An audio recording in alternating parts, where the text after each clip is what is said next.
नमस्कार, जय माता दी। मैं श्वरविंद दिव्यव्रत ज्ञान चैनल में आपका बहुत बहुत हार्दिक स्वागत करता हूं। मीन राशिफल शनि वक्री 2023 वर्ष के अंदर 17 जून 2023 से लेकर के 4 नवंबर 2023 तक शनि ग्रह कुंभ राशि में वक्री होंगे। शनि ग्रह का वक्री होने का मतलब होता है कि मीन राशि में 7.5 शनिदेव को चल रहा है। अब शनिदेव वक्री हो जाएंगे, यानी कि एक तरह से तमाम परिस्थितियों में बदलाव। जन्म राशि के आधार पर इसे समझें। जन्म लग्न मीन लग्न यदि आपका है तो वहां पर भी आप इसे समझ सकते हैं, क्योंकि कुंभ राशि में शनि के गोचर का मतलब होता है आपके जीवन के अंदर द्वादश भाव में, यानी कि आपके राशि या आपके कुंडली के लग्न कुंडली के अनुसार द्वादश भाव में शनिदेव का गोचर जब होता है तो इसे व्यय स्थान माना जाता है, खर्चों का घर माना जाता है। और चंद्रमा के नजदीक होने के कारण से ही 7.5 का प्रभाव इसे माना जाता है। यानी कि मीन राशि के जातकों के जीवन में प्रथम चरण शनि का और शनि का वक्री होना, यानी कि अभी अभी 7.5 स्टार्ट हुई और अब शनि वक्री हो जाएंगे। शनि का वक्री होना, बृहस्पति का वक्री होना, ये अपने आप में खगोलीय एक ताकतवर घटनाक्रम होते हैं। इनसे कई बार जीवन में बड़े बड़े परिवर्तन बदलाव होते हैं। शनि ग्रह आपके जीवन में लाभ के स्वामी हैं। अब जब शनि कुंभ राशि में वक्री होंगे तो इनका अप्रोच लाभ स्थान की ओर होगा। तो मीन राशि वालों के लिए एक तरह से कमबैक करने का ये सुनहरा अवसर रहेगा 140 दिनों का। आपको तमाम व्यवस्थाओं को अपने बनाना है। जो काम आपके रुक गए थे या फिर कठिन परिश्रम मेहनत के बाद भी वो काम पूरे नहीं हो रहे थे, तो अब 140 दिन आपके लिए फिर से एक ताकतवर अप्रोच को लेकर के आपके सामने शुरू हो जाएगा। और इस समय को आपको सदुपयोग करना है। बहुत ही ताकतवर ये समय है। ये आपके जीवन के दशा दिशा दोनों ही चीजों को बदलने के लिए आपको सहयोग करेगा। 7.5 दरअसल जीवन में हर 30 साल के बाद, हर 27 साल के बाद एक बार आता है हर किसी व्यक्ति के जीवन में। तो ये 7.5 हमारे जीवन में एक तरह से हमारे 30 सालों का लेखा जोखा करने वाला समय होता है। तो मीन राशि वालों के लिए अपने जीवन के सही आमदनी और खर्चों का एक तरह से हिसाब को, बही खाता को ठीक करने का ये एक राइट टाइम कह सकते हैं इसे। आमदनी के नए स्रोत की प्राप्ति के लिए भी आप देख सकते हैं। यहां पर आपको ध्यान रखना है, चार्ट के माध्यम से भी आप समझें। हमने एरो बनाया हुआ है। शनि की दृष्टि जहां दोष होता है, यानी कि द्वितीय भाव में शनि की दृष्टि पड़ेगा, धन, पारिवारिक समस्या और आपके स्वयं के अंदर वाणी में समस्या। कई बार आदमी बोलते चले जाता है, बाद में उसे समझ में आता है कि मुझे नहीं बोलना चाहिए था। तो अपने वाणी पर आपको संतुलन रखने की आवश्यकता रहेगा। पारिवारिक समस्याओं को बहुत ही सोच समझ करके सुलझाएंगे और धन का आपको केयर करना होगा। 6ठे भाव के अंदर दृष्टि हो पड़ेगी शनि की, तो यहां पर आपको जब तक एक सॉलिड प्रोजेक्ट आपके हाथ में ना हो, कोई तंदुरुस्त काम आपके हाथ में ना हो, तब तक उस काम के लिए आपको इन्वेस्टमेंट के दृष्टिकोण से कोई बड़ी कर्ज लोन लेने से बचना होगा।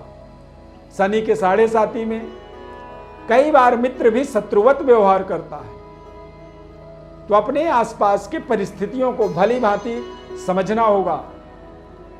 जब तक आप अपनी आंखों से देख न लें, कान से सुन न लें, तब तक भरोसा न करें। और भाग्य में दृष्टि पड़ने के कारण कई बार आपका भाग्य भी आपको हो सकता है कि साथ न दे। तो यहां पर आपको बहुत ही ध्यानपूर्वक काम करना होगा। अपने जीवन की तमाम बनाए हुए व्यवस्था को सुचारू रूप से आगे बढ़ाना होगा। और इन्वेस्टमेंट के दृष्टिकोण से कहीं भी आप पैसे लगाएं जीवन के हार्ड मनी को, तो आप अच्छे तरीके से रिसर्च करें, डॉक्यूमेंट चेक करें, और जब आप पूरी तरह से संतुष्ट हों तभी आप इन्वेस्टमेंट की योजना बनाएं। खर्चों पर थोड़े से संतुलन आपको बनाए रखना चाहिए। कारोबार व्यापार के दृष्टिकोण से देखा जाए तो समय बहुत ही ताकतवर रहेगा। बहुत अच्छे तरीके से आप अपने व्यापार को आगे बढ़ाने में समर्थवान रहेंगे। परंतु करियर के दृष्टिकोण से देखेंगे, कार्य क्षेत्र के अंदर यदि आप देखेंगे तो शनि के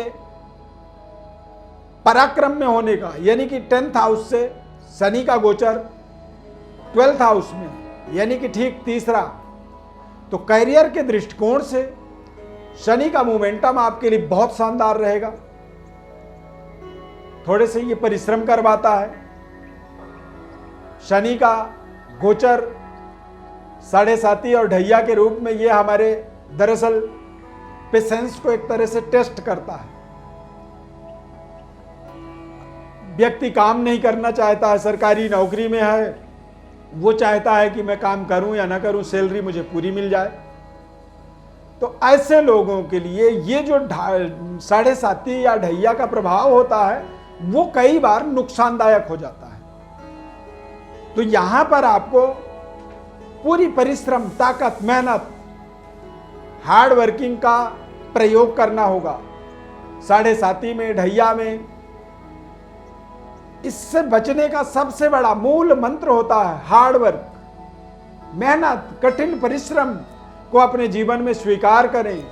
अपने जीवन में, अपने दिनचर्या में पर्याप्त बदलाव करें और वाणी में किसी भी तरह का दोष ना आए, इस बात का आपको पूरा ध्यान रखना होगा, क्योंकि शनि के दृष्टि में ही दोष माना जाता है। कहते हैं जब शनि देव का दर्शन करो तो उनके आंखों में आंख डाल के उनका दर्शन नहीं करना चाहिए। उनके पैरों को देखते हुए उनको नमन करें, प्रणाम करें और उनका दर्शन करें, क्योंकि दृष्टि दोष होने के कारण जब आंख से आंख आप मिलाते हैं तो आपके जीवन में शनि देव का वक्र प्रभाव पड़ जाता है और इसीलिए आप बेवजह आप गलत निर्णय करने लगते हैं और वो गलत निर्णय आपको लाभ से हानि में आपके जीवन में बदलाव कर देते हैं। यानी कि जहां फायदा भी होता था, हो सकता है, वहां पर भी आप लॉस को प्राप्त कर लेते हैं। तो ये एक तरह से बहुत ही बड़ा अपॉर्चुनिटी है। शनिदेव का 140 दिनों का रेट्रोग्रेड मूवमेंट, वक्री अवस्था आपके जीवन के अंदर आपको फिर से तमाम व्यवस्था को सुदृढ़ बनाने का एक शानदार अपॉर्चुनिटी यहां पर बन रहा है। 7.5 ढैया ये कोई बहुत बड़ा दोष नहीं होता है, ये एक ऐसा समय होता है, इन टाइमों को यदि सही तरीके से यूटिलाइज किया जाए तो ये भी एक नॉर्मल समय की तरह ही अपना वर्क करते हैं। बल्कि यदि थोड़ी सी जागरूक होकर के, सावधानी पूर्वक होकर के जब हम अच्छे परिश्रम, मेहनत से हम अपने जीवन को आगे बढ़ाते हैं तो ये एक सामान्य समय से भी खास समय में परिवर्तन हो जाता है, बदल जाता है। तो यहाँ पर आपको डर, भय, तनाव से मुक्त होकर के अपने जीवन में बड़े बड़े जो बदलाव हो सकते हैं, जो छोटी छोटी गलतियां आप करते हैं उनको बदलें और अपने जीवन में आगे बढ़ें। यदि आप की संकल्प शक्ति दमदार होगी तो आपको सफलता, आपको कामयाबी से दुनिया की कोई ताकत नहीं रोक सकती है। बल्कि 7.5 के अंदर हमने देखा है कि जीवन में एक आम आदमी खास आदमी बन जाता है। क्यों? क्योंकि उसने कठिन परिश्रम उस समय में किया, हार्ड वर्क किया और अपने परिश्रम से वो हार नहीं माना। प्रिय दर्शकों, ज्योतिष परामर्श चाहते हैं या फिर आप अपने जीवन के बारे में समझना चाहते हैं, गोचर ग्रहों को बारीकी से समझना चाहते हैं, तो हमारे व्हाट्सएप नंबर पर आप अपनी बड़ी डिटेल लिख करके भेजें।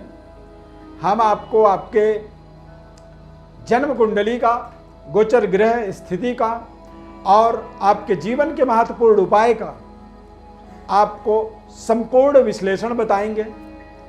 बस बदले में आप हमारे चैनल को सब्सक्राइब जरूर करें, लाइक करें, ज़्यादा से ज़्यादा आप इसे शेयर करें और फेसबुक पेज पर देख रहे हैं तो पेज को भी हमारे लाइक करें, फॉलो करें। हमारे साथ आप जुड़े रहें। इस खास कार्यक्रम में जुड़ने के लिए बहुत बहुत धन्यवाद। माता रानी कल्याण करें। जय माता दी।